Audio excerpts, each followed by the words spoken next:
De la renegociación del Tratado de Libre Comercio de América del Norte, porque tenemos en la línea a Larry Rubin, representante del Partido Republicano en México. ¿Qué tal, Larry? Muy buenas tardes.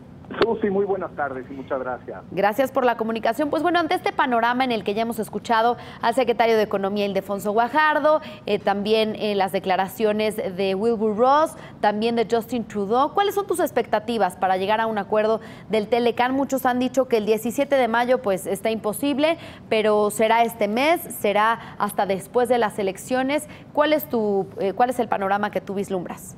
Claro, la perspectiva que tenemos, Susi, definitivamente es que el Telecán se va a firmar en las próximas semanas.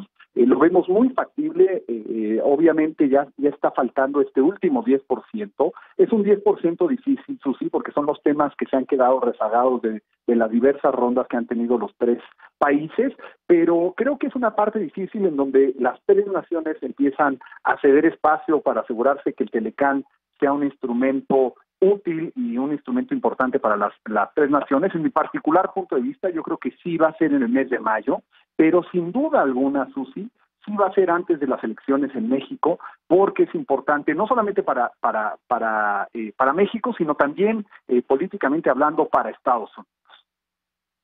Esto sí hemos escuchado que no ha habido avances importantes en los temas pues más difíciles, como la cláusula sunset, las reglas de origen en el sector automotriz, el sistema de resolución de controversias, etcétera.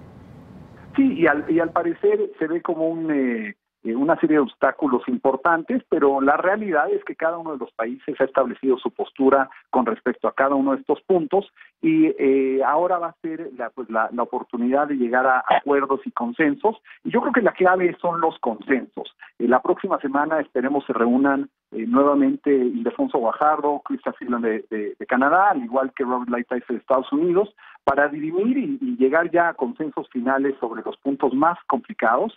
Hoy siguen trabajando otros dentro de la renegociación del Telecán, o sea, no está todo congelado, obviamente, y bueno, pues va a restar el que las tres naciones se pongan de acuerdo en esta última etapa, en este 10% que hace falta, porque la realidad es que el 90% que ya han renegociado o que ya han modificado dentro del Telecán es muy importante y muy valioso para Estados Unidos, al igual que las otras naciones. Larry, hay quienes dicen que para que se pueda cerrar este acuerdo necesitamos que Estados Unidos ceda, porque de cierta manera Canadá y México ya se han puesto de acuerdo en estos temas más álgidos y pues Estados Unidos no quiere ceder. ¿Qué opinas? Pues mira, yo creo que el ceder sí ha cedido Estados Unidos en muchos puntos. A lo mejor no se han visto todos en un mismo instante, pero definitivamente yo creo que es tiempo de consensos, y no solamente de Estados Unidos, sino también de Canadá y México, porque hay puntos encontrados que cada uno de los países lleva en su agenda particular, y pues sí va a depender totalmente de los tres negociadores el que se pongan de acuerdo en lo que hace falta para cerrar la renegociación del Telecán, pero definitivamente yo sí lo veo muy factible, Susi, que sea en este mes de mayo, cuando el Telecán quede totalmente renegociado, para que dé tiempo al Congreso de Estados Unidos poderlo aprobar antes de las elecciones del 6 de noviembre en Estados Unidos. Bien, pero de cierta manera pues hay riesgo de que el presidente de Estados Unidos, Donald Trump, pues pierda la mayoría republicana en la Cámara Alta. Aunque estamos confiados que se mantendrá el Partido Republicano en ambas cámaras, ¿no?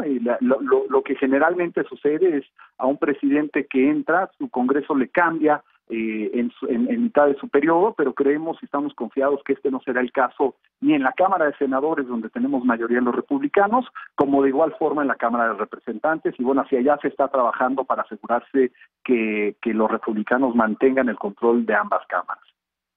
Pues muchas gracias por la comunicación. Estamos pendientes. Larry Rubin, representante del Partido Republicano de Estados Unidos en México. Muy buenas tardes. Buenas tardes, gracias, Susi. Gracias a ti. Y estábamos